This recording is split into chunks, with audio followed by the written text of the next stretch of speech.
கேள்வி ஒன்றாக இருந்தாலும் பதில் எப்படியா இருக்கான், ஆளுக்கு ஏற்ற மாதிரி மாறுபடும். நேரில் வந்துட்டால் என்ன பண்ணிடலாம், எல்லா கேள்வியும் கேட்டு தெளிவாக. அதுக்கு தான் சத் சங்கம். என்னுடைய நோக்கம் எல்லாம் மனிதர்கள் எல்லாம் மகிழ்ச்சியாக இருக்கணும், அவ்வளோதான். கொஞ்ச நாளாக அந்த குறிப்பு வரைகன்னு சொல்லி கேட்குற மாதிரியே கேட்டுனுக்கிறாங்க. சலனம், சஞ்சலம், அப்படின்னா சபலம். சலனம், சஞ்சலம், ஆமாம், எல்லாம் வேற என்ன கதை பாருங்க. சரணம், சரணாகதி அப்படிலாம் போல. ஆனால் மூணுமே மனதுக்கு ஏற்படுற ஒரு துன்ப நிலைகள் தான். சரணப்படுதல் அப்படின்னு ஒன்று இருக்குது. ஒரு குளம் அமைதியாக இருக்குது, ஒரு கிணறு அமைதியாக இருக்குது, அதில் ஒரு கல் எடுத்து வீசுறீங்க, அது வந்து பபிள் உருவாகி அலைகள் உருவாகுது. அப்போ சரணப்படுது. ஒரு ஆணாவோ நீங்கள் பெண்ணாவோ இருக்கிறீங்க, இன்னொருத்தரை பார்க்குறீங்க, உங்களுக்கு தேவையே இல்லையோ ஆனால் சஞ்சலப்படுறீங்க, சரணப்படுறீங்க. கொஞ்சம் மனதில் வந்து ஆம்பளைன்னு ஒருத்தன் எழுந்துப்பான், எதுனா அந்த பொம்பளையை பார்த்தோன்னே ஏதோ ஒன்று ஆகும், அது பேர் சலனம். வீட்டில் யாருமே இருக்க மாட்டாங்க, ஒரு புதுசாக ஒருத்தர் வீட்டுக்கு போயிருப்போம், நம்ம குடிக்க அடிமையாகிட்டுருப்போம், யாருக்கும் தெரியாமல் ஒரு கட்டிங் ஊற்றி குடிச்சிடலாமான்னு தோணும். இது பேர்லாம் சரணப்படுதல். யாருக்கும் தெரியலனா கொஞ்சம் கெட்டவனாக இருந்துக்கலாமேன்னு நினைப்போம். யாருமே இல்லை அப்படின்னா கொஞ்சம் கெட்டவனாக இருந்துக்கலாம், பிரச்சனை இல்லை இப்போ நமக்கு அப்படின்னா அது பேர் சலனம். யாரும் இல்லை, பாதுகாப்பாகிறோம், கேமரா எதுவும் வைக்கல. இப்போ சலனப்படுமானா கடவுள் பற்றின சலனம் நிறைய இருக்குதானே? ஆமாம், நிறைய இருக்குது. ஏன் கடவுளை பற்றின சலனம் நிறைய ஏற்படும் அப்படின்னா, காலகாலமாக நம்ம ஒரு வழிபாட்டு முறையை சடங்கை பயன்படுத்தி வந்திருப்போம். அது குறித்து யாருன்னா விமர்சனம் பண்ணால் நம்மளால் தாங்க முடியாது. விநாயகர் மாதிரி இருக்கிற ஒரு கல் மேலே காக்கா மலம் கழிஞ்சுதானா கூட நம்மளால் பொறுத்துக்க முடியாது. ஏன் அப்படின்னு கேட்டிங்கன்னா, காலகாலமாக நம்ம வந்து அதை தெய்வமாக வழிபட்டுனே இருக்கிறோம் அப்படின்போது மனம் சலனப்படும். ஒரு ஜீசஸ் கிறிஸ்து பற்றின ஒரு சின்ன விமர்சனம் அப்படின்ன உடனே ஒரு சின்னதாக சலனம் ஏற்படும். சலனம் எல்லாருக்கும் ஏற்படும்.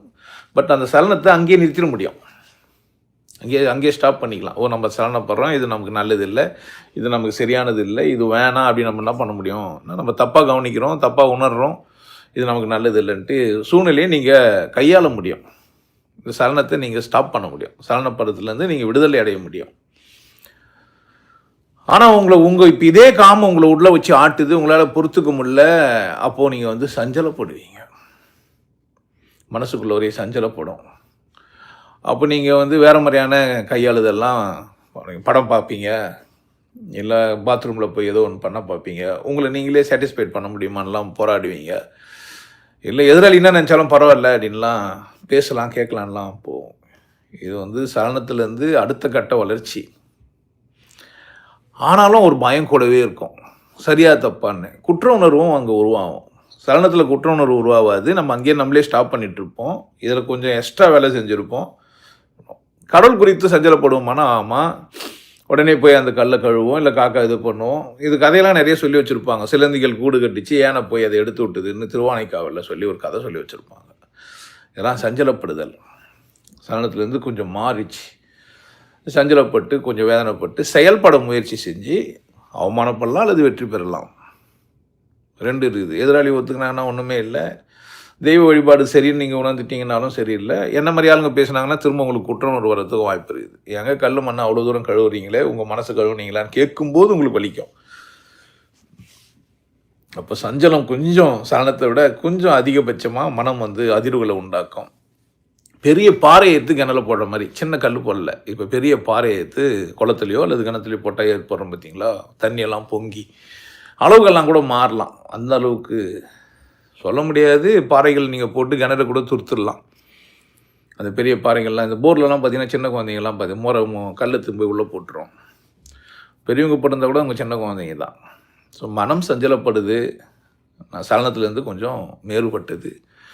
நீங்கள் உங்களுக்கு உள்ளே வலிக்கும், இல்லை சந்தோஷமாகவும் ஆவீங்க.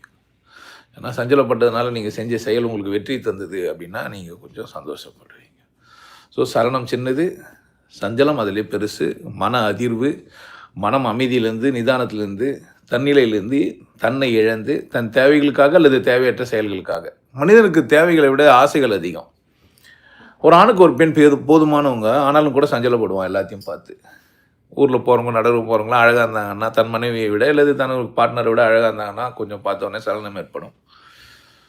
அடுத்தது ஐ லவ் யூ சொல்கிற அளவுக்கோ அல்லது நம்பருக்கு போடுற அளவுக்கோ போனால் அது சஞ்சலப்படும். ஏன்னா இது மனம் வந்து போதும் அப்படின்னு நிறைவாக இல்லை. சம்டைம்ஸ் இது சலனம் சஞ்சலம் வந்து தாண்டி எதிராளிக்கு தேவைப்பட்டு மாறத்தும் உண்டு. எதிராளி உங்களை சலனப்படுத்த முடியும், எதிராளி உங்களை சஞ்சலப்படுத்த முடியும். எதிராளி நீங்கள் கேட்கும்போது சலனப்படுவீங்க, சபலம் வந்து நானும் கூட அதில் ஒத்துழைச்சிட்டேன்னு சொல்லுவீங்க, இல்லை சஞ்சலப்பட்டு கூட நீங்கள் செயல்பட்டீங்க அப்படின்ற மாதிரி இருக்கும். ஸோ காரணம் நானாக கூட இருக்கலாம், நீங்கள் உங்கள் மனவேதனைக்கு காரணம் நானாக இருந்திருப்பேன், நான் அந்த மாதிரி நடந்திருக்கக்கூடாதுன்ற மாதிரி கூட நீங்கள் ஃபீல் பண்ணலாம். அந்த மாதிரியான குற்ற உணர்வும் கூட வரும். இதெல்லாம் சரியாக தப்பான்னா மனதோட இதெல்லாம் ஒரு நிலைகள் தான். கட்டாயமாக இதெல்லாம் எல்லாருக்கும் ஏற்படும். சலனம் ஏற்படும், சஞ்சலம் ஏற்படும். இது வந்து எல்லாருமே வாழ்க்கையில் அனுபவிச்சிருப்பீங்க வேறு விதத்தில். கடவுள் புரிஞ்சிச்சு உங்களுக்கு அப்படின்னு சொன்னால் உங்களுக்குள்ளே இருக்கிற நிதானத்தை உங்களால் எதனாலையும் இழக்க முடியாது. எவ்வளோ பெரிய பாறை உள்ள போட்டாலும் அமைதியாக உங்களால் பார்க்க முடியும். இந்த கல்லை கட்டி கடலில் போட்டால் கூட நான் மிதப்பேன் அப்படின்னு ஒருத்தர் சொல்கிறாருன்னா இந்த சலன சஞ்சலங்களை தாண்டிட்டு வருவார். மனம் சபலப்படாது, சஞ்சலப்படாது, அப்படியே அமைதியாகவே இருக்கும். பட் ஒத்துழைக்கும், பிரச்சனை இல்லை. படகுல உட்காந்துன்னு போட்டை வந்து துடுப்பு ஆட்டுறதுல ஒரு கஷ்டமும் இல்லைன்ற மாதிரி செயல்படும். ஆனால் வலி இல்லாமல் செயல்படும், வலிக்காது. அப்போது அவருக்கு சபலம் இல்லையானா சபலம் இல்லைல்ல, சஞ்சலம் இது இல்லை. சபலம்னா அப்படின்னான்னு கேட்டிங்கன்னா இது ரெண்டையுமே கையால் தெரிஞ்சிச்சானா ஏற்படுறதுக்கு பேர் சபலம். சபல புத்திக்காரன் அப்படிலாம் சொல்லுவாங்க. அவன் ஒரு முடிவு எடுத்துட்டான், கல் போடுவேன், பாறையை போடுவேன், எது வேணால் போடுவேன், எனக்கு பிரச்சனை இல்லை, அதெல்லாம் ஜாலியாக இருக்குது, கொண்டாட்டமாக இருக்குதுன்னு நினச்சிட்டான்னா சபல புத்திக்காரன். பொதுவாக சபல புத்திக்காரங்களே இந்த உலகம் ஒத்துக்காது. சரக்கு பார்த்தோன்னே சரக்குல இது வாங்கி குடிக்கலாம், எந்த கவலையுமே இல்லை அவனுக்கு. சஞ்சலம் சபலம்லாம் கிடையாது. இது சஞ்சலமும் கிடையாது, சலனமும் கிடையாது, சபலம் தான் இருக்குது. சபலம் அப்படின்னா செயல்படுவேன், நான் அனுபவித்தே தீருவேன், வாழ்ந்தே தீருவேன், கொண்டாடினே தான் இருப்பேன். ஆனால் இந்த உலகம் அவனுக்கு வந்து என்ன பேர் கொடுக்கும்னா சபல புத்திக்காரன். அவனை எந்த பொம்பளை பார்த்தாலும் திரும்பி பார்ப்பான், சாராய கடையை பார்த்தா குடிக்காமல் இருக்க முடியாது, ஏன்னா ஒரு சினிமா இருந்தான்னா சுவையாக ஒரு பொருள் இருந்தால் புட்டு சாப்பிட்ருவான். கிருஷ்ண பரமாத்மாவை நீங்கள் இந்த இடத்துல எடுத்து வந்து வச்சுக்கலாம். அது நெய் உருகி அடுக்கில் வச்சுருந்தா கூட போய் என்ன போடுவார்னா சபலப்பட்டு போய் எடுத்து சாப்பிட்ருவார். நண்பர்களை கூட்டு முட்டி போட வச்சு, இதெல்லாம் சினிமாவில் நீங்கள் காட்சிகளாக பார்த்துருப்பாங்க. என்ன அப்படின்னு கேட்டிங்கன்னா, எனக்கு என்ன தேவையோ ஏற்படுதோ, எந்த ஒரு குற்ற உணர்வோ கூச்ச உணர்வோ இல்லாமல் அதை நான் என்ஜாய் பண்ணின்னு இருப்போம், அவ்வளோதான். இந்த மாதிரி என்ஜாய் பண்ண முடியாத ஆளுங்க இருக்கிறாங்கல்ல, இந்த சலன புத்திக்காரங்களும் சஞ்சலப்படுறவங்களும் சபலமாக இருக்கிறவங்கள பார்த்தா வெறுப்பாயிடுவாங்க. இவன் இவ்வளோ ஜாலியாக சந்தோஷமாக கொண்டாட்டமாகறானே, இவன் பாட்டு குடிக்கிறான், இவன் பாட்டு நல்லாகிறான், உண்மையிலேயே இவன் சாமியார் தானா, இவனுக்கெல்லாம் தகுதிக்கு தான், இவன் நல்லவன் தானான்லாம் வர கேட்பாங்க. திரும்பி பார்க்குறானே பொம்பளை புள்ள போனாக்கா, இல்லை ஆம்பளை பார்த்தா திரும்பி பார்க்குறாளே, கொஞ்சம் கூட வெக்கச்சக்க இல்லாமல் ஆட்டி நடந்துனுங்கிறாளே, எல்லாத்தையும் போயினுக்கிறாளே, எந்த வேதனை இருக்கும் அவங்கள பார்த்தா. இந்த சபல புத்தி காருங்களுக்கு எப்படி இருப்பாங்கன்னு கேட்டால் அவங்களுக்கு அந்த மாதிரி என்ன மற்றவங்களை பற்றின அக்கறையே இருக்காது. ஆனால் அந்த சபல புத்தி காருங்களை சஞ்சலப்படுத்துறது இந்த கூட்டம் தயாராக இருக்கும். அதனால் அவர் சஞ்சலம் அடைவார். சபலம் தப்பான்னா அதான் வேலையே நமக்கு. நீங்கள் நல்லா தட்டில் பிளேட்லாம் வச்சுருக்கீங்க, நல்லா சிக்கன் பீஸ் இருக்குது, இல்லை மட்டன் பீஸ் இருக்குது, பீஃப் பீஸ் இருக்குதுன்னா நல்லா எடுத்து சாப்பிட்றீங்க அப்படின்னா உங்களுக்கு சபலப்பட்டுனுக்கிறீங்க. எதிராளிங்கெல்லாம் சஞ்சலப்பட்டு இருப்பாங்க, இப்படி சாப்பிட்றானே, இப்படி வாழ்கிறானே. உங்களுக்கு கொண்டாட்ட மனநிலை நீங்கள் இருந்தீங்கன்னா உங்களை ஒத்துக்க முடியாது. கிருஷ்ண பரமாத்மா உங்கள் வீட்டு பக்கத்தில் இருந்தாருன்னா நீங்கள் செத்துட்ருப்பீங்க.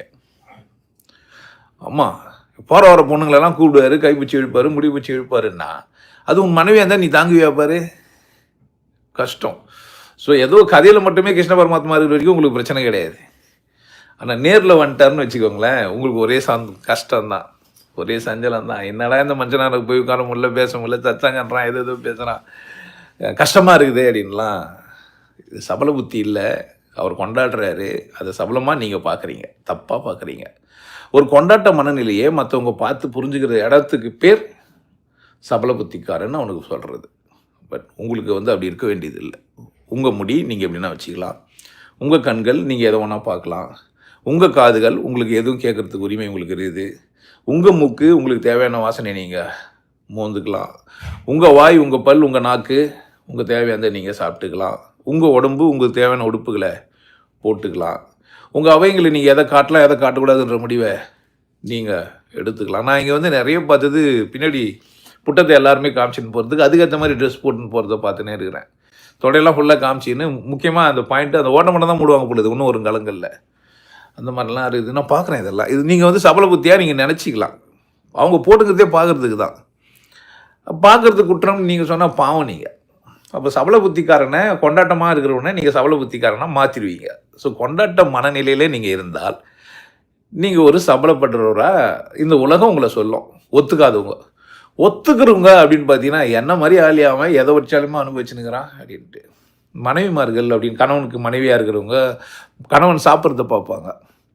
வானான்னு சாப்பிட்டு இருப்பார் ஆள்.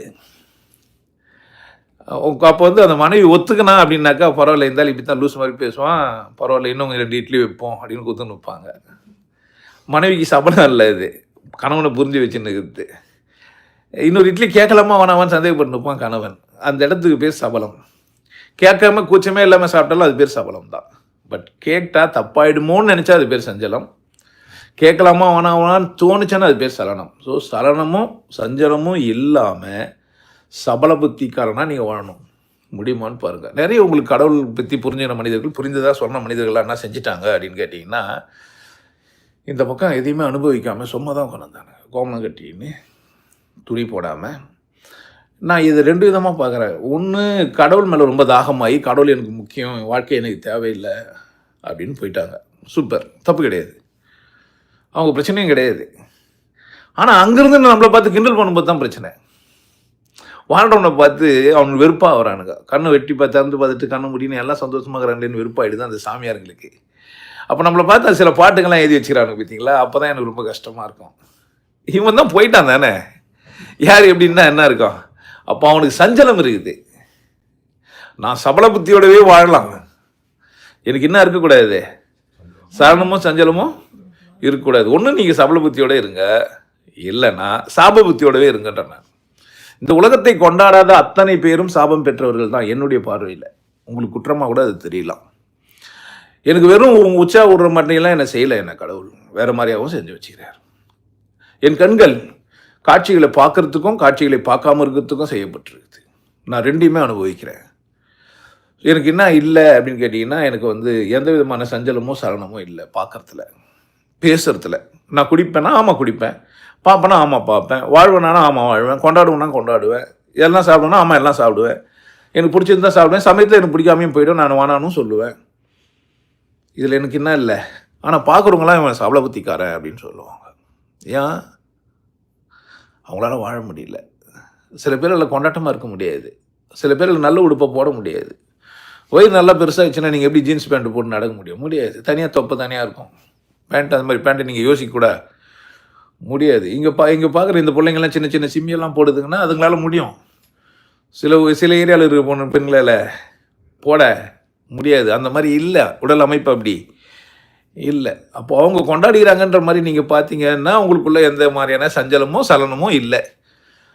நீங்கள் பாருங்கள், இல்லை பார்க்காம கூட இருங்க, தப்பு கிடையாது. தேவைன்னா பாருங்கள், தேவைன்னா பார்க்காதீங்க. ஸோ அப்போ சபலம் அப்படின்ற ஒரு இடம் இருக்குது பாருங்கள், சுயபலம்னு மாற்றிக்கோங்க. சபலத்தை என்னவா மாற்றிடுங்க, சுயபலம். நீங்கள் உங்கள் பலத்தை கொண்டாடுறீங்க. உங்களுக்கு 10 இட்லி பிடிக்குது சாப்பிட்றீங்க, இன்னொருத்தர் 2 இட்லி தான் உங்களுக்கு வரையறுத்து கொடுத்தா அது தப்பு, அது அவருக்கு, உங்களுக்கு அது இல்லை. இங்கே உங்களுக்கு எல்லாருமே வாழ்க்கையை வரையறுத்து கொடுத்து உங்கள் நிம்மதியை கெடுக்கிறது ஒரு வேலையை வச்சு தெரிஞ்சுக்கிறாங்க. உங்களுக்கு புரியுதான்னு பாருங்கள். இது உங்கள் நிம்மதியை கெடுக்கிறதுக்கு நீங்கள் ஒரு முயற்சி செஞ்சு வச்சுக்கிறீங்க, நிறைய மனப்பாடம் பண்ணி வச்சுக்கிறீங்க ஒழுக்கன்ற பேரில். அதனால் என்ன பண்ணுறீங்க, தூங்கும்போது கூட நீங்கள் நிம்மதியாக இல்லை, துணி விலகிடுமோன்னு பார்த்து கஷ்டப்பட்டுனுக்கிறீங்க. அதுக்கான ஒரு துணியை போட்டு கூட நீங்கள் என்ன பண்ணலாம், நிம்மதியாக தூங்கலாம். இல்லை அரைக்கு அதுக்குள்ளே மூடிட்டு நீங்கள் நிம்மதியாக என்ன பண்ணலாம், தூங்கலாம். ஆனால் சஞ்சலம் ஏற்பட்டுனே இருக்குது. யாருன்னா கதவு தந்துடுவாங்களோ, தட்டுருவாங்களோ, போயிடுவாங்களோ, அப்படி தானே. அப்போனா பாருங்கள், உங்களால் ஆடை இல்லாமல் இருக்க முடியாத அளவுக்கு நீங்கள் ஆனதுக்கு காரணம் என்ன, சலனமும் சஞ்சலமும் தான். அதர்வைஸ் சபல புத்திக்காரனாக இருந்தால் நீங்கள் என்ன பண்ண வேண்டியதே இல்லை. யாரை பற்றியும் இப்போ யாரை பற்றியுமே அக்கறை இல்லாமல் வாழணுமா அப்படின்னு கேட்டிங்கன்னா உங்களுக்கு குற்றவுணர்வு வராதா? ரோட்டில் அது மாதிரி நீங்கள் நியூடாக போகலாமா? பிறந்த மீனியோட வாழ்கிறது சரியா அப்படின்னா, பித்தியார் தேவைகளுக்காக நம்ம என்ன பண்ணிக்கலாம், துணியெல்லாம் போட்டுக்கலாம். ஆனால் நீங்கள் துணி இல்லாத ஆள் தான், புரிஞ்சு வச்சுருக்கணும். நீ யார் தான், நீங்கள் போட்டுக்கிற உடுப்பு நீங்கள் இல்லை, நீங்கள் படித்த படிப்பு, நீங்கள் புரிஞ்சு வச்சுக்கிற கல்வி, நீங்கள் தெரிஞ்சு வச்சுக்கிற தகவல் நீங்கள் இல்லை. அது வெறும் இன்ஃபர்மேஷன் தான். நீங்கள் அதெல்லாம் அடுத்த பிறவிக்கு கேரி ஓவர்லாம் பண்ண முடியாது. கடவுள் எவ்வளோ தூரம் மகிழ்ச்சியாக இருந்தார் மட்டும்தான் கேட்பார். ஆர் யூ சாட்டிஸ்ஃபைடு, திருப்தி ஆகிட்டியா, நிறைவடைஞ்சிட்டியா, வாழ்க்கை உனக்கு கொண்டாட்டமாக இருந்ததா? மனுஷனாக இருந்து நீ நிறைவாயிட்டியா? மற்ற ஏனைய ஜீவராசிகள்லாம் அது வரைக்கும் அது ரொம்ப திருப்தியாகவும் சந்தோஷமாகவும் கொண்டாட்டமாகவும் நிறைவாகவும் வாழுது. அது எதுவுமே பார்க்கறது இல்லை. நீங்கள் ஆடி கார் வச்சுருந்துருக்கலாம், அது காலை தூக்கி உச்சா விட்டு போயின்னு தான் இருக்கும். அதுக்கு எதனா ஒரு லேண்ட்மார்க் வேணும், அதுக்கு உச்சா விட்டு அடையாளங்கள் இருக்கிறதுக்கு. நீங்கள் பைக்கிலலாம் போனால் நாய்ங்கள்லாம் கொலிச்சுன்னு வரும், பார்த்துக்கிறீங்களா? காரணம் வேறு நாயோட மூத்திரம் அதில் இருக்குது. அது யாரும் எதிரி வராங்கன்னு நினச்சின்னு கொலிச்சுன்னு வருது. ஸோ பைக்கெல்லாம் பின்னாடி தேடுற நாய்ங்கெல்லாம் சொல்கிறேன். இந்தியாவில் இங்கே அது மாதிரி நாய்ங்கெல்லாம் இல்லை, தெருவில் நாய்ங்கெல்லாம் இல்லை. கனடாவில் வேறு மாதிரியான லைஃப் ஸ்டைலு. அப்போ புரிஞ்சு வச்சுக்கோங்க, ஒருத்தர் சபல புத்திக்காரராக இருந்து சந்தோஷமாக இருந்தாலும் இங்கே இங்கே யாரையும் பார்க்குறது கூட நேரம் இல்லை. யாரையும் பார்க்குறது கூட இல்லை. அவள் அவ்வளோ குட்டி ட்ரெஸ்ஸு போட்டு கூட அவளை பார்க்கல. எனக்கு அவளுக்குலாம் வருத்தம் இருக்கும்னு நான் நினைக்கிறேன். என்னை பார்த்தா சந்தோஷப்பட்டுருப்பாள். பரவாயில்ல, ஒருத்தன் வந்துக்கிறான் பார்க்குறான் நம்மளன்ட்டு. பார்க்கும்போதெல்லாம் அவங்க காலெலாம் மாற்றிக்கிறது, டிசைன் பண்ணுறது, காலுக்கு மேலே போட்டு பார்க்குறது, கொஞ்சம் கூச்சuணர்வு வருது, கொஞ்சம் எழுத்து வருதெல்லாம் பார்க்குறேன் நான். சந்தோஷமாக இருக்குது. இல்லை, அவள் தேடுறா, என்னை யாருன்னா பார்ப்பானா, ரசிப்பானா, கொண்டாடுவானா, இந்த உலகம் சந்தோஷமாக இருக்குமா அப்படின்னு. புரிஞ்சிருக்கோன்னு நான் நினைக்கிறேன். இப்போது சரணம், சஞ்சலம், சபலம். இப்போ சபல புத்திக்காரனா இருக்கலாமா வேணாவா நீங்கள் முடிவு பண்ணிக்கோங்க. பித்தியார் பார்த்து சரணமோ சஞ்சலமோ பட்டால் அது அவங்க பிரச்சனை தான். எதிர் வீட்டுக்காரன் சந்தோஷமாக இருந்தால் உங்களுக்கு பிடிக்காது, யாரோ ஒருத்தன் கொண்டாட்டமாக இருந்தால் பிடிக்காதுன்னா நீங்கள் சலனமும் சஞ்சலமும் படுற ஒரு ஆள். எந்த விதமான மனதில் சலனமும் இல்லாமல் எப்போ நீங்கள் இருப்பீங்கன்னா, உங்களை நீங்கள் கொண்டாட்டமாகவும் மகிழ்ச்சியாகவும் நிறைவாகவும் வாழ்ந்தீங்கன்னா யாரை பார்க்க வேண்டிய அவசியம் இல்லை. உங்களுக்கு போதுமானதாக இருந்ததுன்னா நீங்கள் என்ன பண்ண மாட்டீங்க. உங்கள் தட்டு நிறைவாக இருந்தது, உங்கள் சாப்பாடு நிறைவாக இருந்ததுன்னா உங்கள் மனம் நிறைவாக தான் இருக்கும். ஸோ புரிஞ்சு வச்சுக்கோங்க, நீங்கள் உங்களை நிறைவாக்க முடியும், கொண்டாட்டமாக வாழ முடியும். கடவுளுக்கான சந்தர்ப்பத்தை நமக்கு கொடுத்துருக்கிறாரு. அதனால் நீங்கள் சந்தோஷமாக இருக்க பாருங்கள்.